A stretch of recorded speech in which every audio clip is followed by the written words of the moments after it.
Coucou. Il est 9h, on est mardi. Et je n'ai pas de chien aujourd'hui. C'est très bizarre de me réveiller sans avoir d'animaux avec moi. Des fois ça arrive. Cette semaine j'ai beaucoup de déplacements et du coup les animaux sont en garde.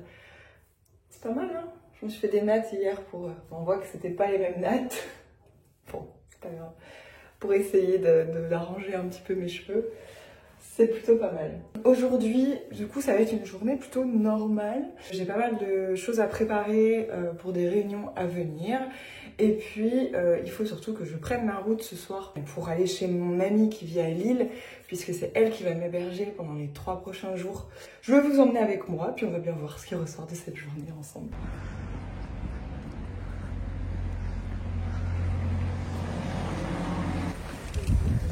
Bonjour madame. Ça va? Oui. Désolée, je filme.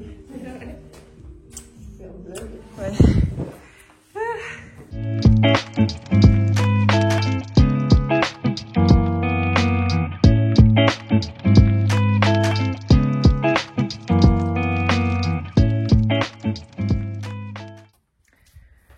Il est 14h, je viens de rentrer chez moi. J'ai bien bossé avec Élise.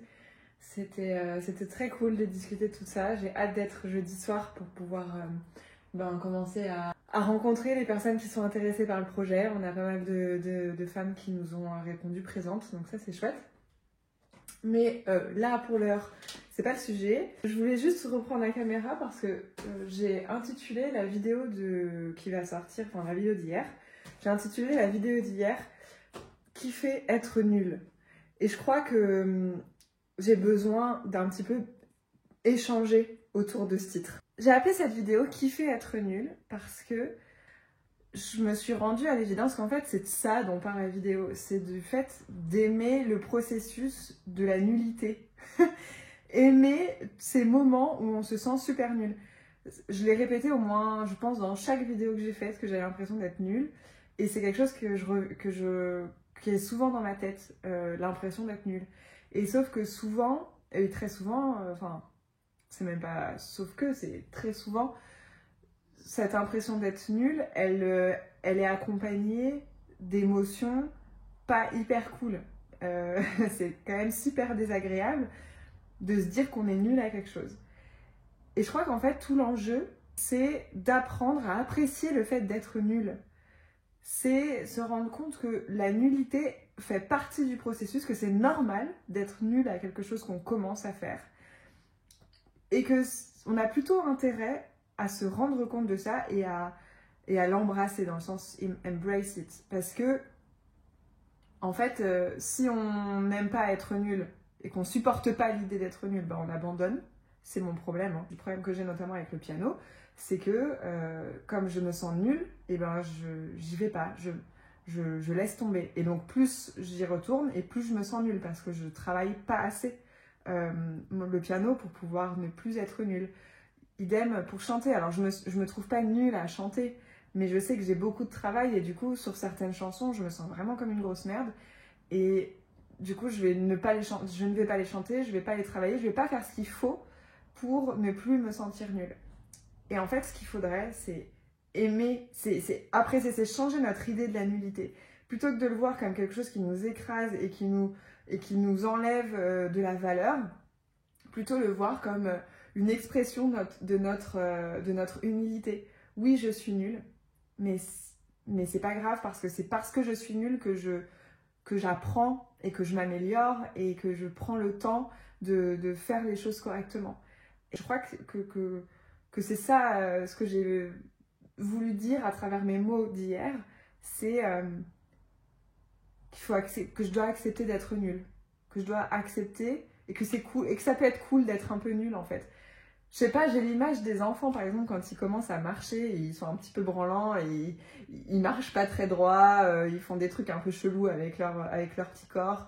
Ou quand ils commencent à parler, ils sont nuls à parler. Ou quand ils commencent à écrire, ils sont nuls à écrire. Ils font des fautes partout, ils comprennent, ils font des trucs. Et en même temps, ils sont drôles. Et en même temps, c'est mignon. Alors oui, ok, c'est mignon parce que c'est des gosses. Mais quand même, c'est nous on a un regard bienveillant avec ça et on sait, mais t'inquiète pas, tu vas travailler, tu vas continuer d'écrire, tu vas continuer d'apprendre, et puis à un moment donné tu sauras écrire et ça sera beau à lire et ça sera bien écrit. Tout ça on l'accepte à la face des enfants, en phase d'enfance, mais on l'accepte pas quand on est des adultes, comme si ça y est on devait être fini, on devrait avoir toutes nos compétences qui sont là et qui sont bouclées quoi. Alors qu'en fait non, quand on est adulte, on est continuellement dans une démarche d'apprentissage aussi, et regarder ça avec bienveillance et respecter ça aussi. Ça implique aussi d'arrêter de se moquer des gens qui essayent de faire des trucs, hein. Bien entendu. Bon, si vous avez autour de vous des gens qui se moquent de ce que vous essayez de faire, changez d'amis, parce que c'est pas des bonnes personnes pour vous. Mais sinon, voilà, on se moque pas des gens qui tentent des trucs, parce que eux ils essayent en fait. Parce que peut-être qu'ils sont un peu nuls maintenant, mais vous verrez dans 3 mois, dans 6 mois, dans 3 ans, quand ils auront persévéré, eh ben, ils seront bien meilleurs que ce qu'ils étaient et il y aura forcément une marge de progression. C'est un chemin personnel. Et voilà, il faut apprécier sur ce chemin être nul.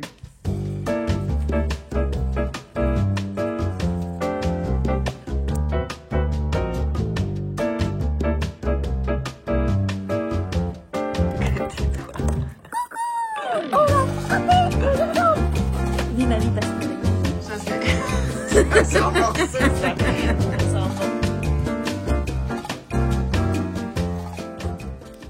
Coucou, je viens de rentrer, ça fait 2 jours que j'ai pas pris ma caméra pour filmer parce que j'étais pas à la maison. Mais ça, on s'en fiche.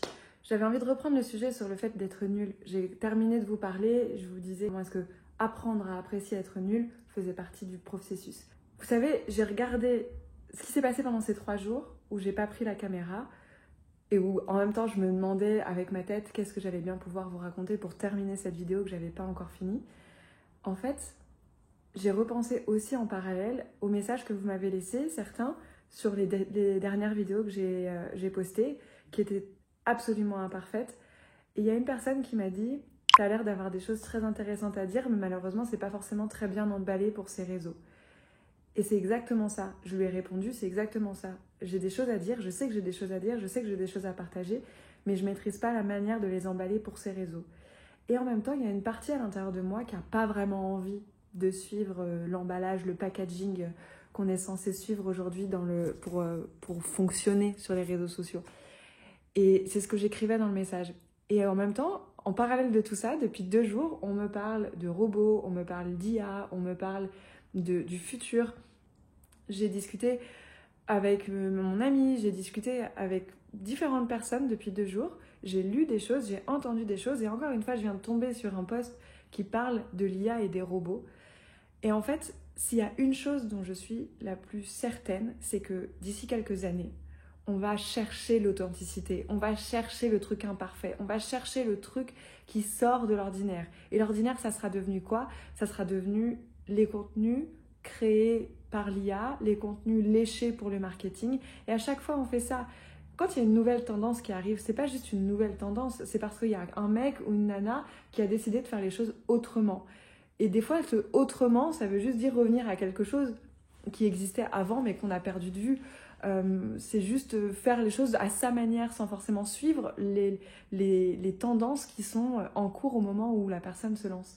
Et en fait, des fois, ça va peut-être prendre des semaines, des mois avant d'exploser, entre guillemets.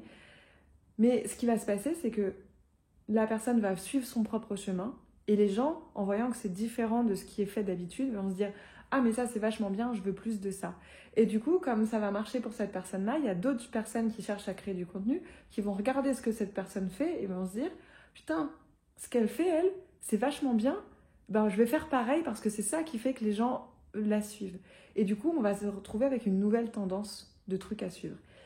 Et à chaque fois, on avance comme ça de tendance en tendance. Et finalement, à chaque fois, voilà, ce qui est important, je crois, là-dedans, c'est de se rendre compte de c'est quoi l'authenticité. Qu'est-ce qu'on cherche à faire? Moi, aujourd'hui, quand je regarde ce que je fais, je trouve pas ça hyper bien. Je sais que j'ai énormément d'améliorations, mais je sais aussi que c'est en faisant que je vais m'améliorer. Hier, j'ai regardé avec une de mes copines un vlog qu'elle n'avait pas vu, dans lequel, un de mes vlogs, mais que j'ai posté en novembre, donc au tout début de mon parcours.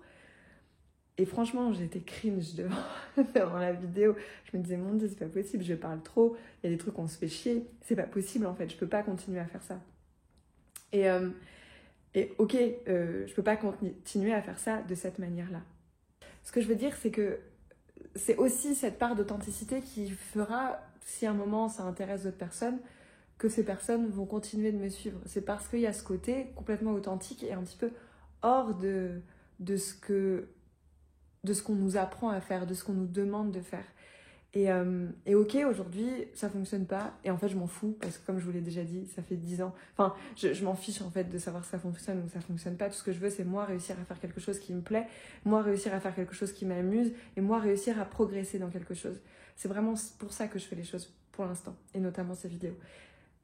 Et en fait, apprécier être nul et prendre le temps d'être nul, eh ben, c'est aussi une manière de conserver mon authenticité pendant un certain temps et de trouver ma patte à travers ça. Mais moi-même, pas forcément en regardant ce qui doit se faire, ce qui doit être fait, en trouvant comment faire pour avoir plus de visibilité. Ça serait chercher une solution à l'extérieur de moi, alors que la solution, elle est forcément à l'intérieur. Et que c'est en étant la plus authentique possible que je peux créer quelque chose durablement et que ça peut parler aussi le plus profondément à des personnes qui voudraient, qui s'intéresseraient à ce que je fais. On va arriver dans un monde, dans 10 ans ou dans 15 ans, dans lesquels les robots, l'IA, enfin bref, tout ça seront normales, feront partie de notre quotidien. Des tâches qu'aujourd'hui certaines personnes font, demain ce seront des robots qui les feront parce que ça sera plus simple pour tout le monde et parce que ça sera peut-être mieux exécuté aussi par eux. Et pour autant, les robots, ça reste des robots, ils n'ont pas d'âme, ils n'ont pas d'émotion. Et ils peuvent pas... Enfin, ce ne sont pas des humains, en fait. Et du coup, je crois que ce qui est le plus important aujourd'hui, c'est d'essayer de retourner et de toujours chercher à montrer notre humanité. Et notre humanité, elle est imparfaite. Et notre humanité, c'est ça, c'est ces moments où on rumble pour rien, c'est ces moments où on s'expose, où on est vulnérable, c'est ces moments où on est nul.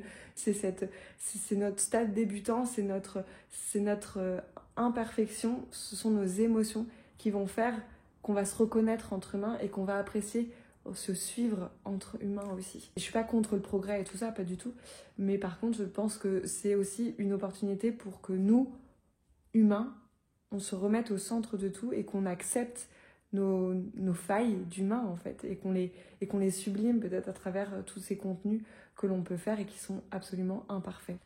Voilà, je sais pas si ça fait du sens, on verra au montage ce que j'en pense de tout ça. En tout cas, ça sera terminé pour la vidéo d'aujourd'hui. Je vous fais des bisous et je vous dis à demain dans une nouvelle vidéo. Salut!